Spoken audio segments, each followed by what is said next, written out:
noches, esto es Diálogo Abierto por TV Perú. Hace solo instantes el Pleno del Congreso otorgó el voto de confianza, vale decir, la investidura legislativa que da cuenta justamente de que cuenta ya con esta anuencia el Consejo de Ministros. Por 79 votos a favor, 15 en contra y 5 abstenciones, la representación nacional le dio justamente el visto bueno al gabinete ministerial, que ahora podrá ya iniciar sus actividades con todas las de la ley, como se dice, y el gabinete del ministro Ernesto Álvarez va a poder justamente ya continuar con cada una de las propuestas que fueron presentadas durante la jornada de esta tarde y noche. Pero antes de ir con nuestro primer invitado, vamos con un tuit que ha publicado esta noche la Presidencia de la República y que dice lo siguiente: creemos en el diálogo y en el trabajo conjunto por un Perú más seguro. Saludamos la obtención del voto de confianza por parte del Gabinete de Transición y Reconciliación y agradecemos al Congreso por confiar en un gobierno que ganará la guerra contra la delincuencia, sostendrá el crecimiento económico y garantizará las elecciones democráticas en el 2026. Eso publica la Presidencia de la República justamente a través de sus redes sociales. Reiteramos entonces, por 79 votos a favor, 15 en contra y 5 abstenciones, el Pleno del Congreso otorgó el voto de confianza en la sesión de investidura al gabinete ministerial que preside Ernesto Álvarez Miranda. Reacciones de inmediato, vamos a saludar a Enzo Helguera, analista político, que ya está en contacto con nosotros para que nos dé su opinión en lo que ha significado la presentación del equipo de ministros. Enzo, buenas noches, gracias por estar con nosotros.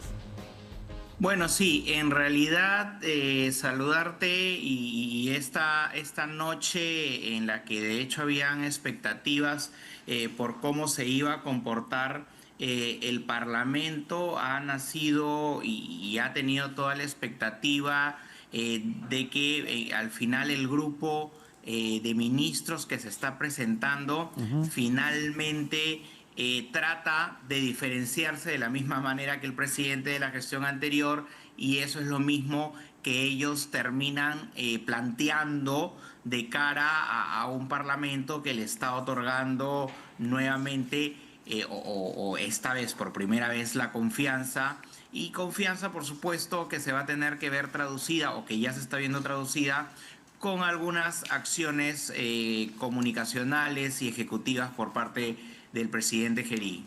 Ahora, ha sido enfático el presidente del Consejo de Ministros desde el inicio de su discurso en el sentido que la lucha y la guerra contra la delincuencia y el crimen organizado es sin duda el eje primordial del actual gobierno del presidente Gerí, que por cierto cumple ya 2 semanas de administración.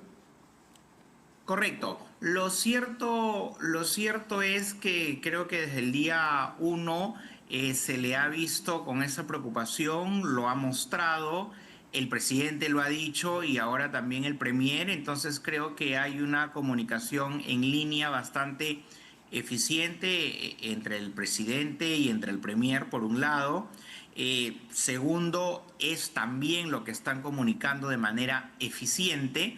Y en tercer lugar, siempre digo yo que, y lo he dicho varias veces, siempre la estrategia comunicacional no es nada o se cae cuando no hay una estrategia de ejecución de medidas.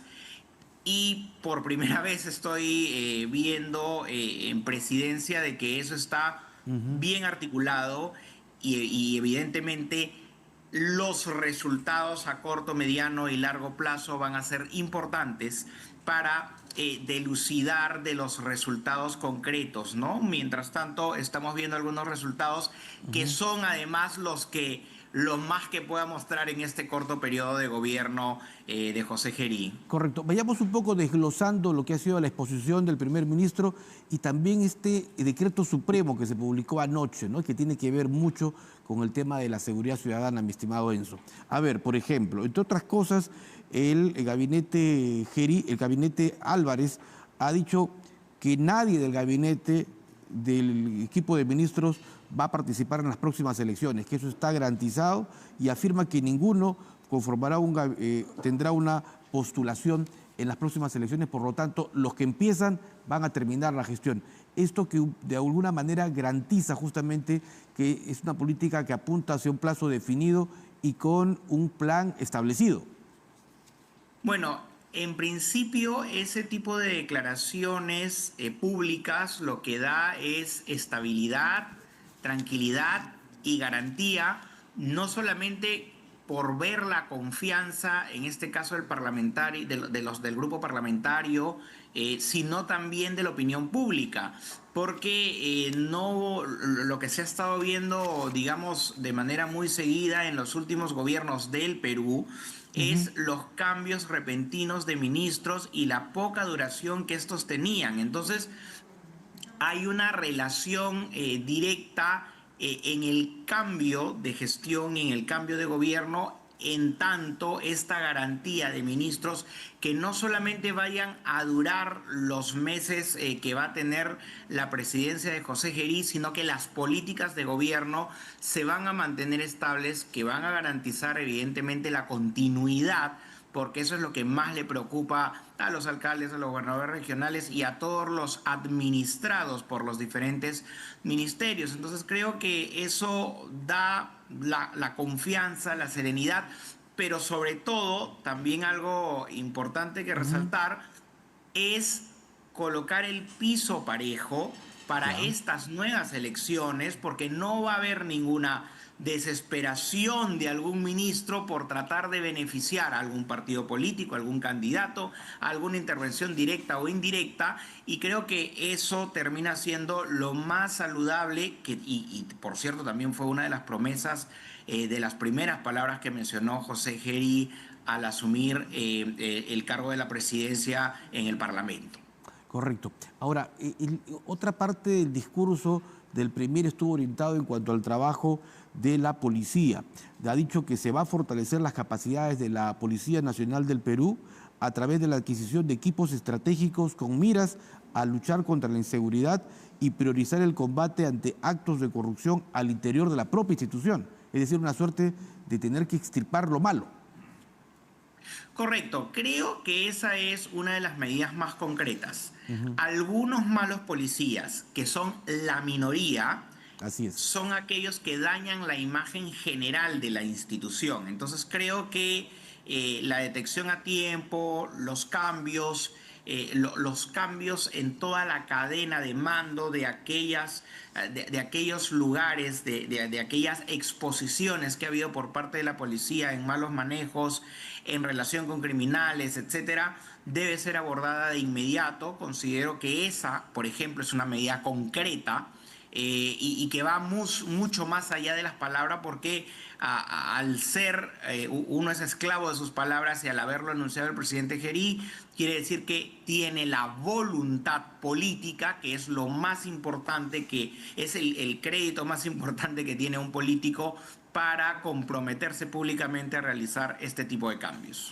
Correcto, sin duda. Y esto un poco que ha ido de la acción, ¿no? A la acción, con la presencia, por ejemplo, este amanecer de fuerzas combinadas de la policía, de las Fuerzas Armadas, que han estado en puntos neurálgicos de la capital, y además también la presencia del presidente en el penal de Lurigancho, que es un penal emblemático para todos debido al alto grado de peligrosidad de quienes están recluidos en esta cárcel.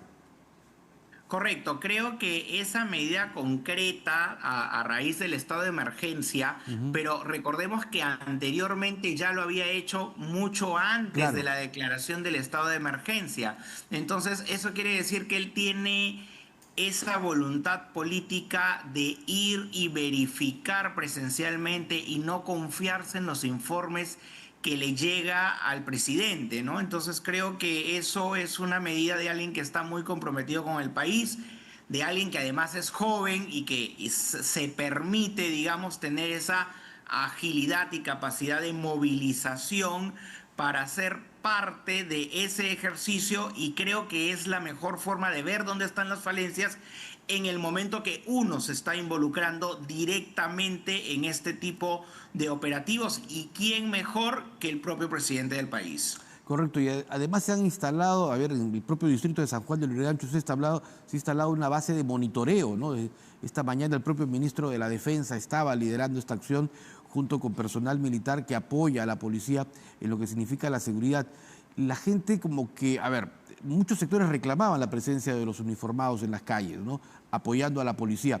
De alguna manera esto le puede llevar cierta tranquilidad a la gente, es decir, una tranquilidad que puede ir evolucionando poco a poco conforme se van notando ya las acciones.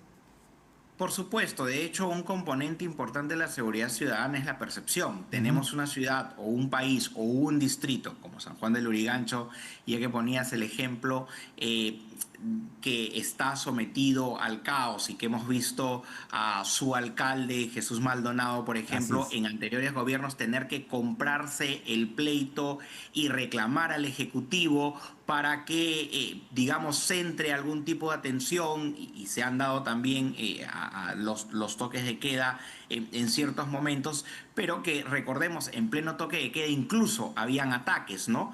Entonces, el marco diferencial es esta vez que el presidente se está acercando y no está esperando que los alcaldes demanden o tengan que llamar su atención para poder de manera distinta, como por ejemplo la instalación de este monitoreo que se hace en el Ujú. distrito más importante Claro. numéricamente y poblacionalmente hablando, es para justamente que existan medidas, teniendo un monitoreo especializado, de poder ubicar, capturar, identificar y estudiar, porque recordemos que ahora las herramientas vienen dotadas o los monitoreos vienen dotados de inteligencia artificial para que esto pueda no solamente ver el comportamiento delictivo, sino también sacar conclusiones y que puedan tener la mayor eficiencia en este tipo de operativos que se realizan, ¿no? El hecho de que se haya declarado apagones, es decir, el corte del suministro eléctrico de los penales, que son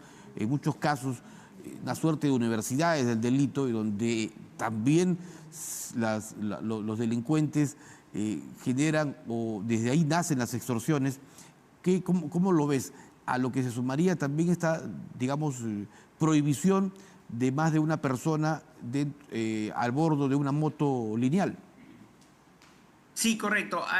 Muchos no están de acuerdo, otros sí, Ujú. pero creo que a tiempos difíciles, medidas difíciles que también se tienen que tomar acorde a combatir a la delincuencia. De hecho, estas medidas pueden ser cuestionadas por una parte de la población o alguna parte de los actores políticos, pero lo cierto es que son medidas que tienen que en el tiempo mostrar si han tenido una funcionabilidad en Perú o no, para que se puedan ir perfeccionando más allá de la voluntad presidencial, que es notoria. Hay medidas que van a ser mucho más eficientes que otras, pero el asunto es iniciarlas y eso es lo que estamos viendo de cara a la Ujú. presencia del presidente Gerí y este tipo de intervenciones Claro. que está realizando, sobre todo que además se realizan en conjunto y no es solamente la figuración del presidente, sino los diferentes actores políticos que son elegidos del Ejecutivo se están comiendo el pleito y están haciendo varios Ujú. operativos de forma paralela. Ahora, Lo importante, como digo, siempre van a ser los el resultados. estado de emergencia, entendemos, es la primera parte de una serie de políticas de acción justamente contra el crimen organizado. El Premier decía esta tarde de que ya está prácticamente listo el borrador y que seguramente tiene que ser afinado por el Consejo de Ministros para delegación de facultades, que entre otras cosas establecería, dijo, por ejemplo, un banco de voces, que me parece toda una novedad, ¿no? Que se utiliza ya en otros países, que permiten a través de la voz identificar, por ejemplo, una extorsión que vía mensaje, ¿no? Vía mensaje de WhatsApp, de mensajes de voz. Entonces, esto de alguna manera le va cerrando las puertas a los delincuentes en su accionar. ¿Qué crees tú podría incluir además también esta iniciativa, estas facultades legislativas para un plazo no mayor de 90 días, ha dicho?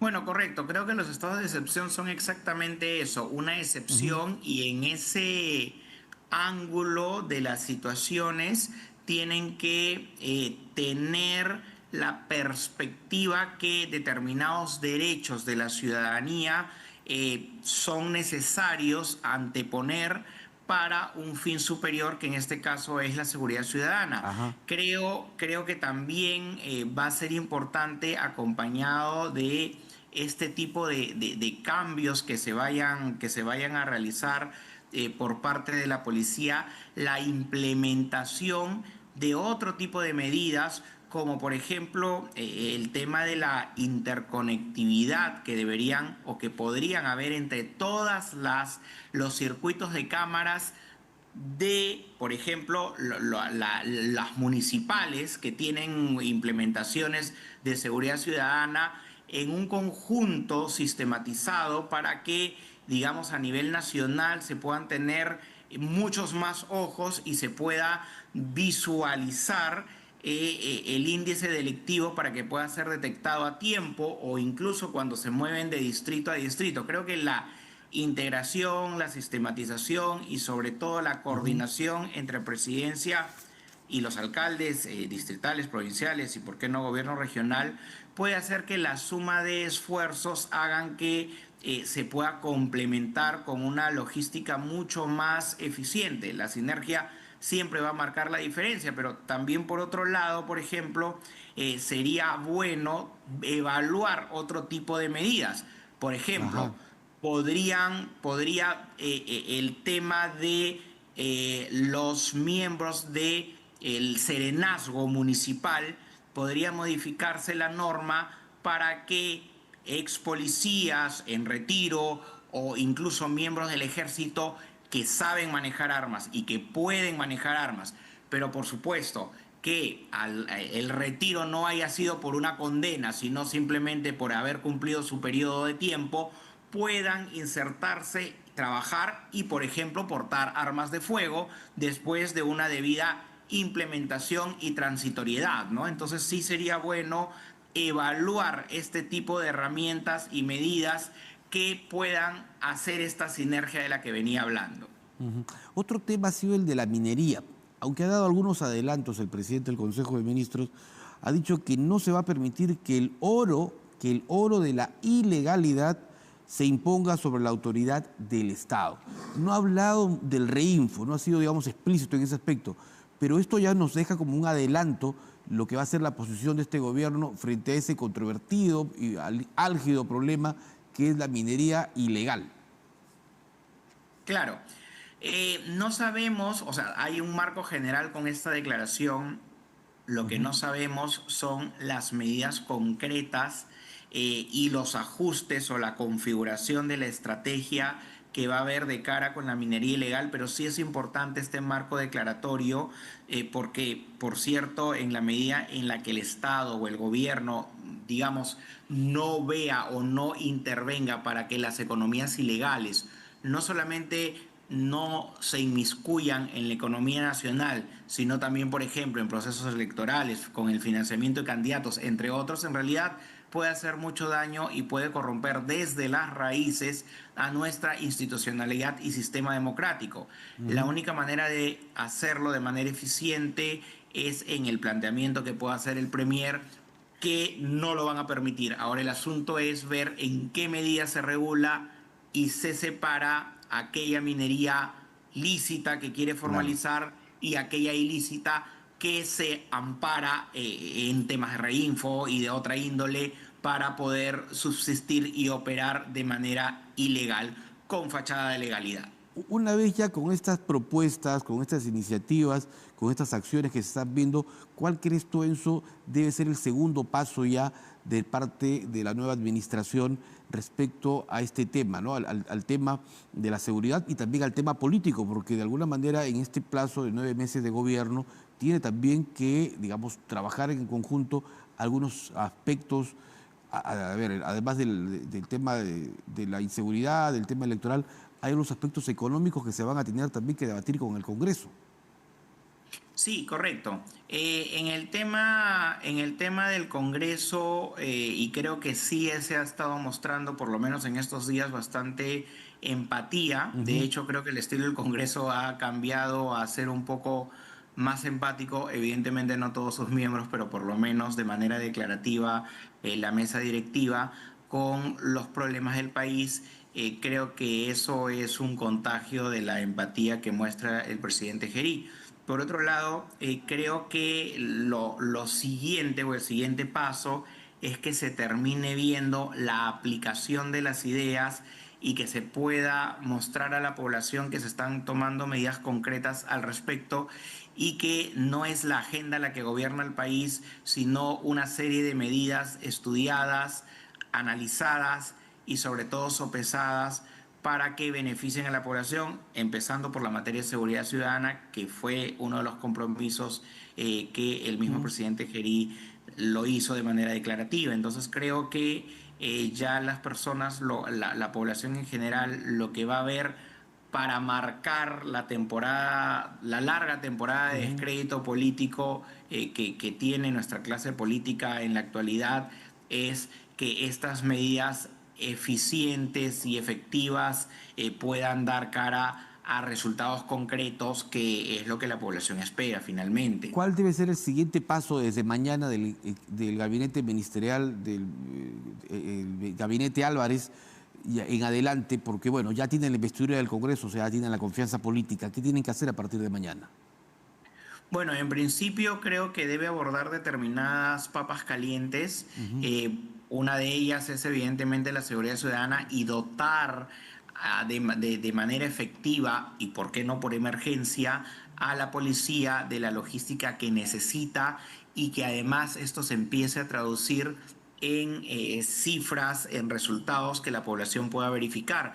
Por otro lado, hay determinadas medidas concretas que en el ejercicio de la actividad van a tener que mostrarse, y creo que desde mañana, que es tarde para la espera que ha tenido la población respecto a las diferentes demandas que se tienen contra el gobierno, es tratar de ver a un gabinete que funciona a la misma velocidad que el presidente de la República, pero ya de manera técnica para poder hacer las implementaciones necesarias desde las políticas carcelarias, desde la implementación de las fuerzas del orden, etcétera, pero ya tienen que verse porque obviamente el país va a tener que ver para creer dentro de su analítica de credibilidad de las cosas. Perfecto. Enzo Helguera, analista político y CEO de Imasolu, muchísimas gracias por este contacto. Muy gentil.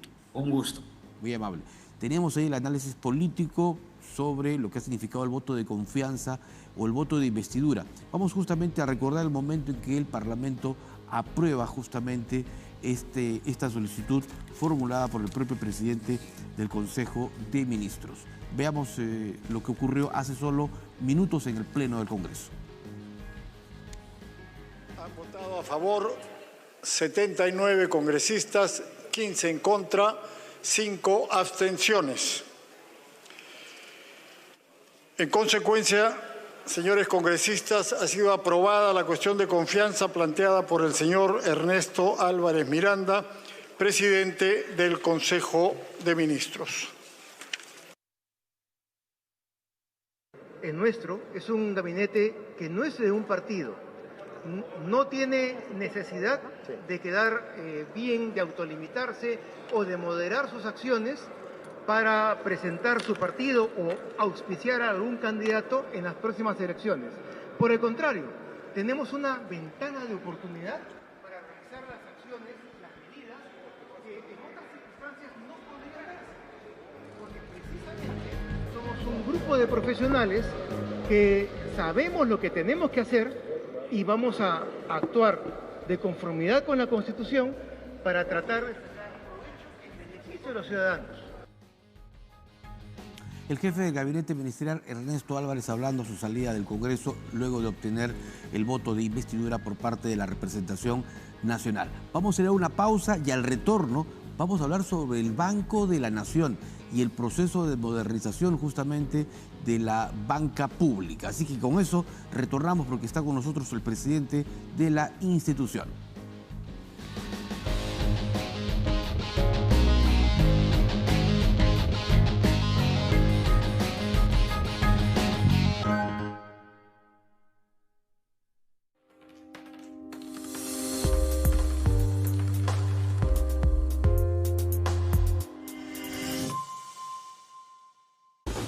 Ahora la información deportiva se comparte con mayor rapidez y facilidad.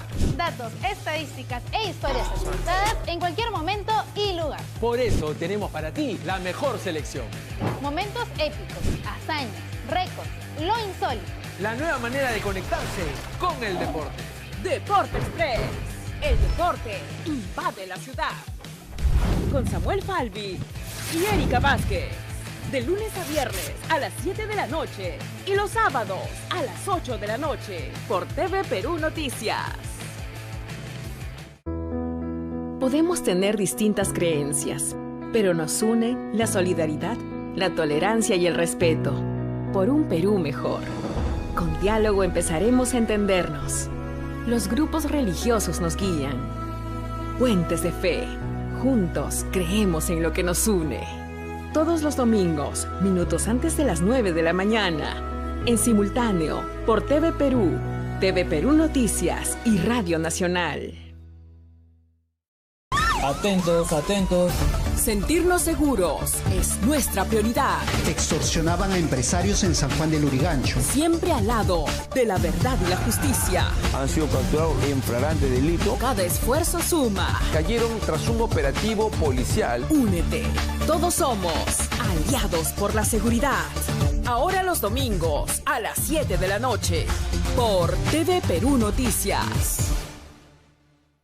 Olimpiada Nacional de Robótica 2025. Niños y jóvenes de todo el Perú demostraron todo su talento, creatividad y entusiasmo por la tecnología. Miren esta maravilla, estos chicos no paran. Además, conoce a ESPE, una startup peruana de salud mental que brinda soporte y bienestar a pacientes oncológicos. Y los esperados consejos financieros. ¿Tus hijos ya te han pedido usar alguna billetera digital? Perú Potencia, este domingo a las 6 de la tarde, por TV Perú Noticias.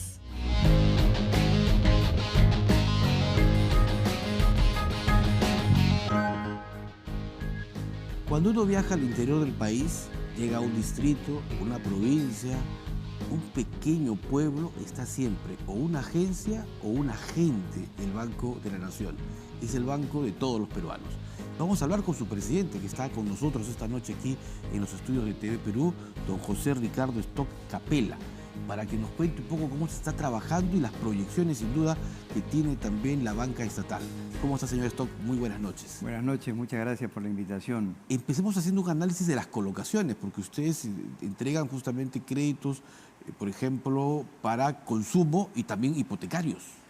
Sí, entregamos créditos de consumo a funcionarios públicos o personal que ha sido jubilado del sector público, créditos personales, el crédito que llamamos multired, es un producto que tiene mucha difusión y tiene una gran demanda. También créditos a entidades institucionales, por ejemplo, gobiernos municipales, GORES, o sea, gobiernos regionales, empresas del Estado, también otorgamos créditos.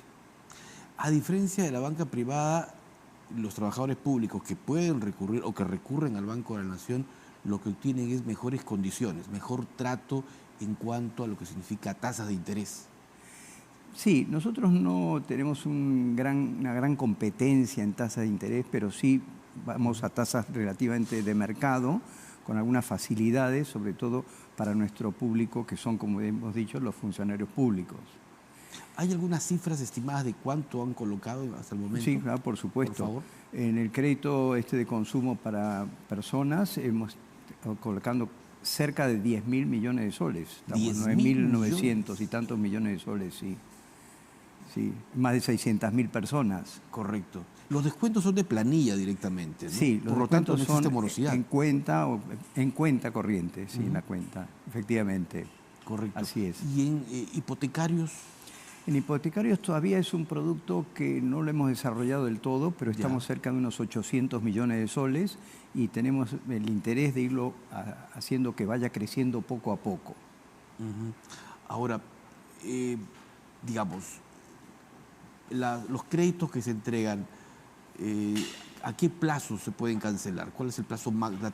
Bueno, depende de las necesidades de los clientes, pero hay plazos desde 1 año, 5 años, dependiendo de las necesidades, 3 años, ¿no? dependiendo de las necesidades o el programa que cada cliente plantee, ¿no? Evidentemente, si es un crédito hipotecario, es a mucho más largo plazo. ¿Cuántos trabajadores públicos han solicitado créditos, por ejemplo? Creo que he dicho recién, cerca de 600.000 personas tienen créditos, sí. Correcto. Y ahora, el banco ha entrado con una fuerte, digamos, penetración porque incluso los propios beneficiarios de los programas sociales ya tienen hasta tarjetas. Eso es un punto muy interesante, es decir, los beneficiarios de programas, por ejemplo, Pensión 65, Juntos, Contigo, tienen arriba del 85 o 90% en unos casos, tienen su tarjeta para poder realizar sus operaciones en cajeros automáticos o directamente en agencias a través de su tarjeta, lo cual les facilita mucho las operaciones. Y esto ha ido creciendo. Sí, por supuesto. En los últimos meses hemos ido haciendo campañas de tarjetización, como se suele explicar, se suele decir, y hemos podido ayudar a mucha gente a que tenga su tarjeta, en distintas regiones del país, además. Entonces, el banco tiene esa preocupación de ir llevando tarjeta.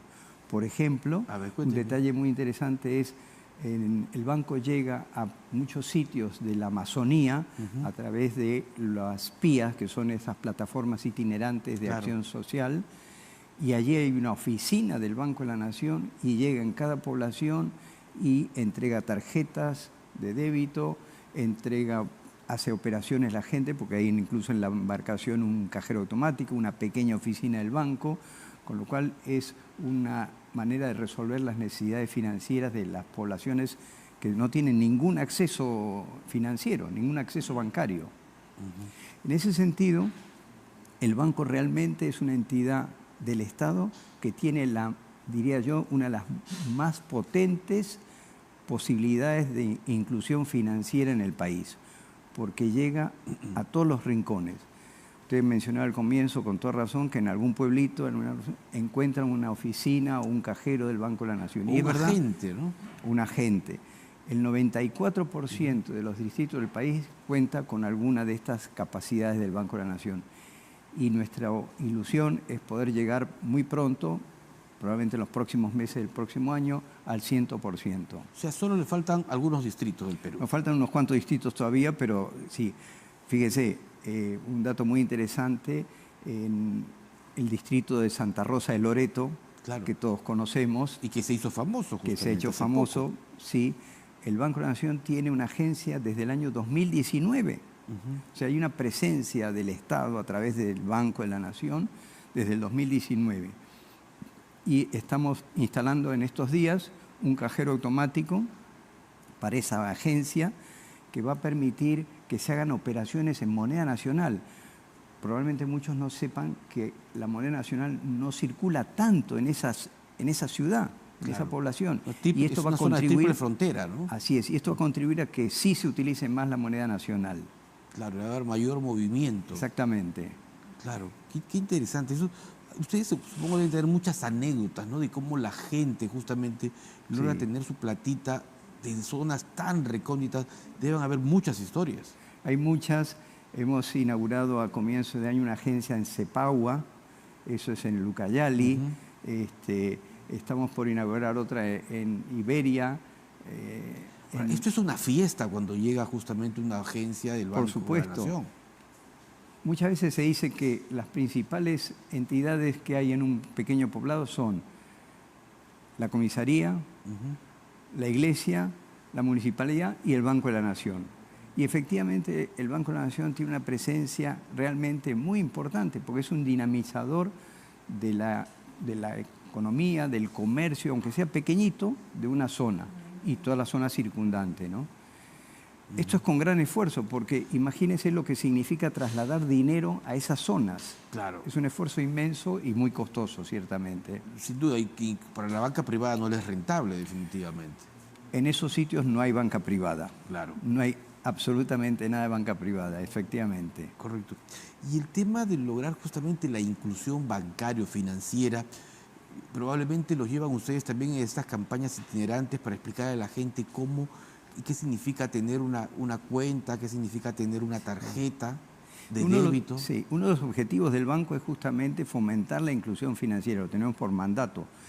Y nosotros entendemos la inclusión financiera bajo 3 aspectos. Por un lado, crear productos financieros básicos, pero necesarios para cada población, para cada persona. Segundo, adecuar a esas personas a esos productos a través de toda una enseñanza, una educación financiera. Y esto es fundamental. Hace falta muchísima educación financiera para que la gente empiece a utilizar más los recursos bancarios y a utilizarlos propiamente, con responsabilidad. Claro. Es el otro gran punto de la inclusión financiera. Señor Stock Capella, ¿y cuáles son las proyecciones que tiene el Banco de la Nación? Bueno, el Banco de la Nación tiene varios objetivos muy interesantes. Uno de ellos es todo un proceso de transformación digital que hemos comenzado recientemente. Se ha firmado un convenio con el BID, el Banco Interamericano de Desarrollo, un proyecto que va a justamente fortalecer la capacidad informática del banco, todo lo que llamamos nosotros transformación digital. Este proyecto, este convenio que hemos firmado con el BID, es un convenio de unos 65.8 millones de dólares, de los cuales el BID financia 40, y que se va a ejecutar en unos 5 años. Tiene 3 ejes fundamentales. El primer eje es todo el fortalecimiento de las capacidades institucionales del banco para mejorar su interoperabilidad. El segundo eje es una mejora de los sistemas informáticos del banco, lo que a veces llamamos el core bancario. Y finalmente hay un eje muy importante, sobre todo hoy en día, que es todos los temas de ciberseguridad. Hay un énfasis muy grande en poner mecanismos de máximo nivel de ciberseguridad para proteger los datos y las cuentas de los clientes. Cuando hablamos de todo un sistema de digitalización del banco, significa que seguramente, así como ustedes están en los pueblitos tan pequeños, desde allí van a poder hacer también sus transacciones de manera o a través de la aplicación del banco. Sí, el banco ya tiene una aplicación que es muy utilizada, a través de la cual uno puede hacer pagos, transferencias, depósitos, puede incluso utilizar billeteras digitales, ya sea Yape o Plin, puede hacer pagos a través del código QR, tiene muchas versatilidades esa aplicación. Y uno de los objetivos nuestros es procurar que los clientes vayan cada vez más utilizando estos medios alternativos, porque el Banco de la Nación tiene un público mayoritariamente adulto, ¿verdad? Entonces, en el año 2020, por ejemplo, el 30% de las operaciones se hacía en ventanilla y ahora el 7% se hace en ventanilla y el 93% en medios alternativos. Qué interesante. Sí, ya han aprendido el manejo entonces del cajero. Sí, cuesta, pero la gente lo va aprendiendo y lo va haciendo. Y eso también es uno de los puntos que nos cuesta mucho. Yo me he propuesto especialmente preocuparme por los adultos mayores del banco. Muchas veces hemos visto colas, una tradición lamentable de tantas colas de personas para ingresar al banco, para hacer sus operaciones. Entonces estamos poniendo mucho énfasis en reducir esto, con más personal que atienda, con procesos más ágiles. Tenemos un proyecto que se llama Más Ágil, justamente, que permite reducir el papeleo, hacer más breves los trámites, y estamos en algunos planes pilotos ya pasando de 15 minutos de espera a 6 minutos. Además vamos a tratar de poner, vamos a poner unas agencias especiales para los adultos mayores, y en otras agencias vamos a dedicar zonas para el adulto mayor, de tal forma que pueda tener un sillón conveniente para estar sentado. ¿Eso significa que habrán agencias dedicadas solo a la atención de adultos mayores? Sí, estamos por poner muy pronto una y probablemente una segunda. Estamos en el proyecto y espero que pronto se haga realidad, exclusiva para adultos mayores en zonas donde hay una especial demanda de ellos, ¿no? Claro, es importantísimo este proceso de inclusión. Yo leí hace poco también una entrevista en un diario donde usted anunciaba, por ejemplo, de otro tema importante, que es la posibilidad de que ustedes puedan comprar deudas de los trabajadores públicos. Sí, es un proyecto que tenemos, estamos trabajando en él, está bastante avanzado, pero todavía no ha salido a la luz. Pero es un proyecto. Es un proyecto hacia el 2026. Bueno, vamos a ver si antes de fin de año podemos hacerlo. Caramba. Estamos trabajando en él, sí. Eso sí, sin duda importante. ¿Y qué otro? ¿Y de alguna manera buscan en algunos segmentos competencia con el sector privado? No, nosotros no competimos con el sector privado. Pero darle un servicio tan acorde como brindan ellos, ¿no? Procuramos esforzarnos mucho y el servidor del Banco de la Nación es un esforzado servidor. Por ejemplo, hace poco hablamos de esas zonas alejadas. Piense usted lo que es que en esas agencias tan pequeñas hay 2, 3 servidores que están allí en sitios alejados, solos, muchas veces lejos de su familia. Es un sacrificio muy grande, pero sí procuramos atenderlo lo mejor posible. El Banco de la Nación demostró además su brazo humano durante la pandemia. Ustedes fueron uno de los pocos bancos que estuvieron atendiendo en plena emergencia y brindando justamente la ayuda económica y los bonos a miles de peruanos, millones de peruanos. Sí, ciertamente. Somos conscientes que el Banco de la Nación tiene todavía muchas cosas que corregir. Eso no lo podemos negar y es uno de los temas en los que nuestra administración se está empeñando en resolver. Mejorar la atención de sus clientes. Vamos a ir dando pasos, como algunos que hemos comentado, para que así sea. La propuesta que se aprobó en el Congreso para que el Banco de la Nación otorgue una tarjeta a cada ciudadano, así como tenemos nuestro DNI, reciba también una tarjeta, ¿cómo va? Bueno, eso es un proyecto que surgió justamente con motivo de la pandemia, la famosa llamada cuenta DNI. Así es. El banco aperturó la posibilidad de tener cuentas, se enrolaron, porque eso es el nombre que se le da, se enrolaron cerca de 1.800.000 cuentas y en este momento hay muy poquitas cuentas activas, pero estamos trabajando un proceso para ver de darle mayor énfasis a esto.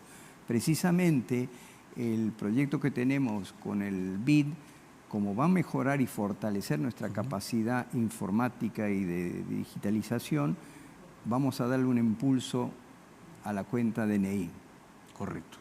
Estaremos atentos a ver cómo llegan esas novedades y por supuesto seguiremos conversando. Por supuesto, y yo sí me gusta recalcar que una característica del Banco de la Nación es tener esa presencia fuerte en sitios donde uno piensa que no llega el Estado. Donde está el Estado o está el Perú, allí está el Banco de la Nación también. 94% del territorio atendido. Así es. Sin duda, felicitaciones por todo ese trabajo. Exactamente. Muy amable. El presidente del directorio del Banco de la Nación, don José Ricardo Stoll Capella, estaba esta noche contándonos del trabajo que vienen desarrollando y de las proyecciones a corto y mediano plazo. Vamos a una pausa y retornamos aquí en Diálogo Abierto por TV Perú.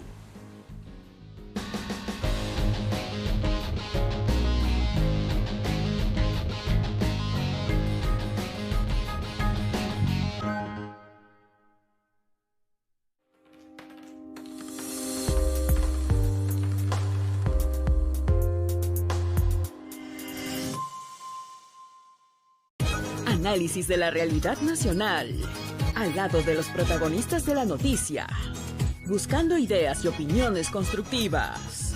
Diálogo Abierto con Ricardo Alba, lunes, miércoles y viernes a las 9 de la noche, en simultáneo por TV Perú y TV Perú Noticias, porque el diálogo nos une. Ashiañane, la voz de la Amazonía. Visitamos el Museo de Historia Natural de la Universidad Ricardo Palma. La idea fundamental es que la gente salga con una actitud de cuidar y proteger el medio ambiente. Dialogamos con Rocío Trujillo sobre los desafíos que enfrentan los defensores ambientales en la Amazonía. Hay un desconocimiento respecto a los derechos de los pueblos indígenas. Y presentamos la Expoferia Indígena. Un espacio para darle esa visibilidad necesaria con el mercado peruano e internacional. Ashiañane, este sábado a las 6 de la mañana por TV Perú Noticias. Olimpiada Nacional de Robótica 2025. Niños y jóvenes de todo el Perú demostraron todo su talento, creatividad y entusiasmo por la tecnología. Miren esta maravilla, estos chicos no paran. Además, conoce a ESPE, una startup peruana de salud mental que brinda soporte y bienestar a pacientes oncológicos. Y los esperados consejos financieros. ¿Tus hijos ya te han pedido usar alguna billetera digital? Perú Potencia, este domingo a las 6 de la tarde por TV Perú Noticias. Pachakarkati hayk'aqkanantaqa manan yachanchischu ichaqa ñawpaqmanta ñawakichisqa kananchis. Wasiykipi watukuy mana thunikuq pirqakunata. Hinallataq pachakarkati kaqtin ushqayllata wasimanta lluqsinaykitapas kunanmantaña riqsinayki. Sapakuti wayk'ukunapaq gasta cablekunata watukuy. Mochila de emergencia tapas ushqay uqharina pachaman churay. Sapa waqachikuqtinku simulacrokunaman puri. Yuyari. Ñawpaqmanta ñawakichisqa kaqtiykiqa llakiyta sasachaytaqa qulluchipunki.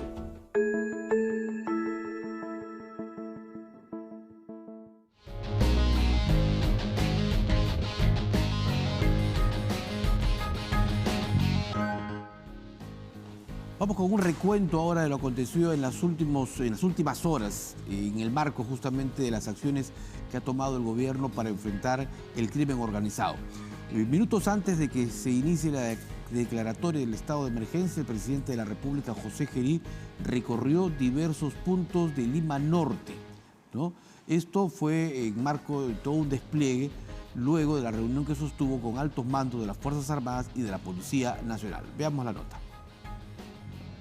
Luego del breve mensaje a la nación, el presidente José Gerí realizó un recorrido nocturno por las principales vías de la capital. Esto luego de reunirse en la Comandancia General de la Policía Nacional con el ministro del Interior, el alcalde de Lima, el comandante de la Policía Nacional, altos mandos militares y representantes de otros poderes del Estado. A pocos minutos de la medianoche, el mandatario inició el patrullaje por las diferentes calles de Lima Norte, haciendo un recorrido por toda la Panamericana Norte, Avenida Universitaria y Avenida Túpac Amaru. Luego de verificar el inicio de la declaratoria de estado de emergencia, pasada la medianoche, la comitiva encabezada por el mandatario retornó por la vía Evitamiento hasta Palacio de Gobierno. Las cámaras de TV Perú estuvieron acompañando este recorrido. El jefe de Estado no hizo declaraciones a ningún medio de prensa. Y la Policía Nacional, junto con las Fuerzas Armadas y el Serenazgo, integrarán las fuerzas combinadas para combatir al crimen organizado. Esto lo indicó el presidente de la República, José Gerí. Durante el primer día del estado de emergencia, lideró justamente una requisa en el penal de Lurigancho. Veamos. De la defensiva a la ofensiva. Esta es la consigna que el presidente de la República, José Gerí, puso en marcha en las primeras horas del estado de emergencia en Lima Metropolitana y el Callao. Junto al ministro de Justicia, el jefe de Estado lideró una requisa en el penal de Lurigancho. Vamos, mano a la nuca. Vamos, todos, manos a la nuca, manos a la nuca. El mandatario recorrió varias celdas del establecimiento penitenciario, donde halló todo tipo de objetos prohibidos. USB. Ya, ¿dónde te encontraste? Acá. Ahí. ¿El nombre del interno? De acá. De acá. ¿Y el que revisó? ¿Esto qué es? USB. Los agentes también incautaron armas blancas, celulares, agendas con anotaciones y un dispositivo satelital. Al término de la requisa, el presidente expresó su preocupación por la seguridad en los penales. Nos ha llamado poderosamente la atención los niveles de control y de supervisión que internamente habían estado haciendo, que ha sido deficiente. Ante ello, anunció que habilitarán puestos que integrarán a todos los agentes del orden. Y ahora estamos en uno de los puestos temporales, donde va a funcionar justamente todas las fuerzas combinadas que es Ejército, Serenazgo y Policía. Estos centros se instalarán en los puntos con mayor incidencia de actos delincuenciales. Tenemos Villa El Salvador, Villa María del Triunfo, la parte de Huaycán, Raucana y otros puntos también que ya previamente se ha establecido. Las requisas se realizaron de manera simultánea en otros penales de Lima Metropolitana. Como parte del estado de emergencia, en los establecimientos penitenciarios solo se habilitará el servicio de electricidad para la iluminación de los ambientes. Ya se ha dado la indicación al personal LIMPE para que solo se tenga energía eléctrica para la iluminación. no para otros dispositivos electrónicos, para cargar dispositivos, cualquier tipo de dispositivo no se va a cargar. Por su parte, el ministro del Interior garantizó que este estado de emergencia será distinto a los anteriores. Aquí la prioridad es la inteligencia, en el campo preventivo, en el campo de todas las otras unidades, desde las más altas hasta las más pequeñas. Vicente Tiburcio también informó que la sanción se aplicará contra aquellos motociclistas que lleven a un acompañante. Se van a habilitar todos los depósitos a nivel de todas las municipalidades para que esos vehículos se proceda a su internamiento. Con estas medidas, el gobierno busca frenar el avance de la criminalidad en el menor tiempo posible. Y como parte de este régimen de excepción, se intervino a sospechosos de integrar bandas criminales. Esto ocurrió en La Victoria, mientras que en Puente Piedra fue detenido un extorsionador que pedía cupo en el mercado de Huamantanga. Veamos. En las primeras horas del estado de emergencia, la Policía Nacional detuvo a Cristian Samidio Valderrama, presunto extorsionador que destruyó su celular en pleno operativo para desaparecer evidencia de su delito. Además, detuvieron a 3 microcomercializadores de droga en la jurisdicción de Puente Piedra. Hemos realizado estos grandes, importantes operativos con la finalidad de brindar y transmitir tranquilidad a la comunidad, a la sociedad peruana. La víctima de extorsión es propietaria de una avícola en el mercado Huamantanga. Señaló que le pedían 20.000 soles de cupo. En los mensajes extorsivos que le llegaban por WhatsApp, el lampón se identificaba como integrante de los injertos del Cono Norte. El día miércoles por la tarde me enviaron los mensajes, ¿no? Para depositar 20.000 soles, la cual es que yo le dije que no tenía, ¿no? Yo sí le deposité 6.000 soles. En estas 2 intervenciones, la policía incautó el celular del delincuente, así como cuchillos, herramientas, un minifusil de juguete y envoltorios de droga. Tenemos casi 640 quetes, 82 soles, armas blancas y este fusil es un juguete. La investigación de este caso quedó a cargo de la comisaría de Puente Piedra. En tanto, el comandante general de la Policía Nacional, Óscar Arriola, supervisó las acciones del estado de emergencia y llegó hasta una quinta ubicada en La Victoria, donde se realizó una intervención para buscar a sospechosos que pertenecerían a organizaciones criminales que operan en los distritos del Cercado de Lima.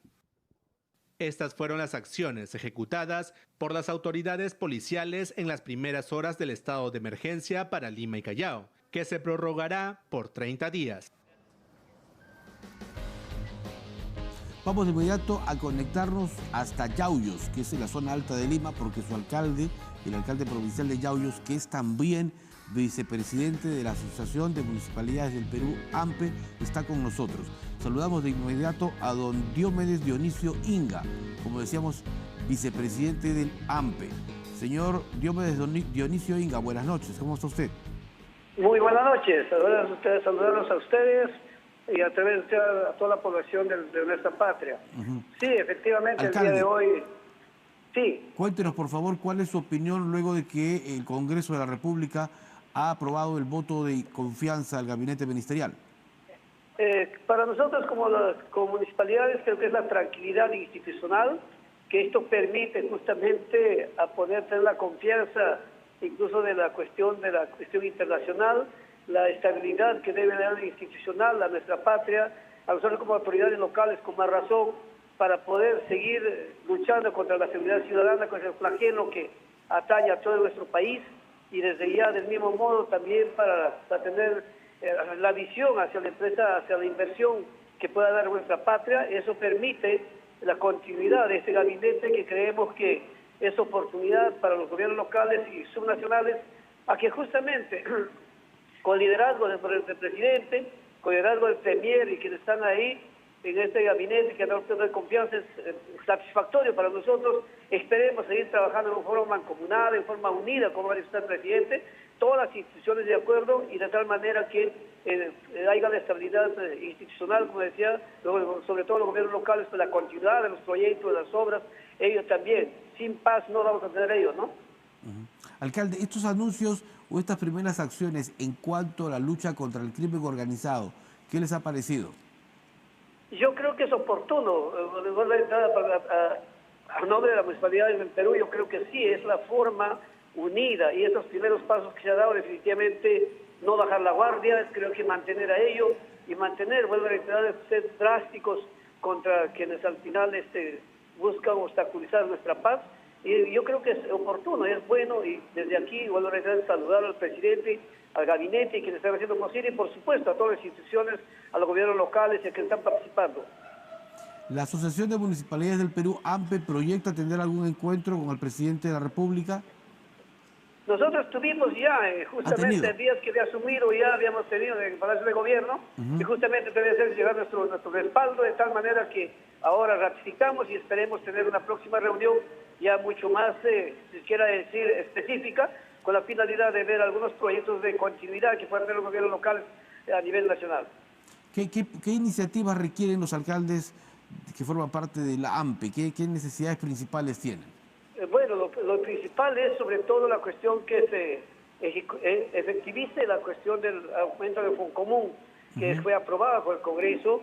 Creo que eso beneficiaría a la mayoría de las municipalidades rurales, sobre todo. Y lo otro, la continuidad de los proyectos que tenemos y, por supuesto, para trabajar de forma comunal con la seguridad ciudadana, ¿no? Correcto. Aunque en el tema justamente del Foncomún se está a la espera de la promulgación del Ejecutivo, ¿verdad? Esa es una propuesta que aprobó el Congreso y la iniciativa está ahora en manos de Palacio de Gobierno. No, ya está aprobado, incluso ellos lo que pasa es, lo que falta es, si se quiera decir de una vez, reglamentar y que se refiere al presupuesto del próximo año, que es en forma paulatina, ¿no? Que se aplique dentro del presupuesto general de la República, que se está aprobando ahora, ¿no? Así es incluir en ello, ¿no? Incluir el presupuesto de la República hasta el próximo año. Correcto. ¿Cuánto le va a ayudar el Foncomún, por ejemplo, a municipalidades como la que usted lidera en la provincia de Yauyos?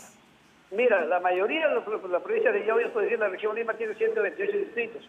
La mayoría de ellos tienen solamente 8 UITs, que definitivamente solamente puede para el mantenimiento de gastos corrientes. Ayudaría mucho, por lo menos, para tener proyectos de inversión, para hacer perfiles y expedientes y poder hacer proyectos grandes, ¿no? Correcto. Bueno, interesante sabemos que este dinero, como usted lo explicaba, no se va a utilizar en gasto corriente, o sea, en contrato de personal, sino en obras que van a beneficiar justamente a la población de su jurisdicción. ¿Cómo están trabajando en Yauyos también en las temporadas en que ya el clima se hace un poco más complicado y cuando también se vienen las lluvias y otros problemas propios de la temporada? Desde aquí, de igual forma, nosotros como gobierno local somos los primeros que acudimos y atañemos lo que se viene. Desde aquí anticipar al gobierno regional, al gobierno nacional en su momento dado, los apoyos respectivos que pueda tenerse en forma, si haya alguna emergencia. Desde ya, igual seguir previendo los cauces de los ríos, yendo a ello y llevando la maquinaria, sobre todo afecta a las zonas rurales, las zonas carreteras, ¿no? Correcto. Alcalde Diomedes Dionisio Inga, muchísimas gracias por este contacto. Seguiremos conversando. De igual forma, muchas gracias, muy agradecidos a usted. Muy buenas noches. Muy amable, el alcalde Diomedes estaba con nosotros, Dionisio Inga, contándonos entonces desde su perspectiva, desde la Asociación de Municipalidades, donde es vicepresidente y además es burgomaestre de la provincia de Yauyos, cuál es la, expectativa que se tiene respecto a lo que ha significado la aprobación de la cuestión de confianza en el Congreso al nuevo gabinete ministerial y los requerimientos y necesidades que han sido ya presentados durante una reciente reunión entre la Asociación de Alcaldes del Perú y el propio presidente de la República, José Gerí. A propósito, vamos a reiterar lo acontecido esta noche en el Congreso. Por 79 votos a favor, 15 en contra y 5 abstenciones, el Pleno del Congreso aprobó el otorgamiento, mejor dicho, de la cuestión de confianza al gabinete ministerial y a todo el equipo de ministros que van a poder ya iniciar sus acciones políticas a partir de mañana. Nos vamos. Termina esta edición de Diálogo Abierto y, por cierto, volvemos el próximo viernes, como siempre, a las 9. Muy buenas noches.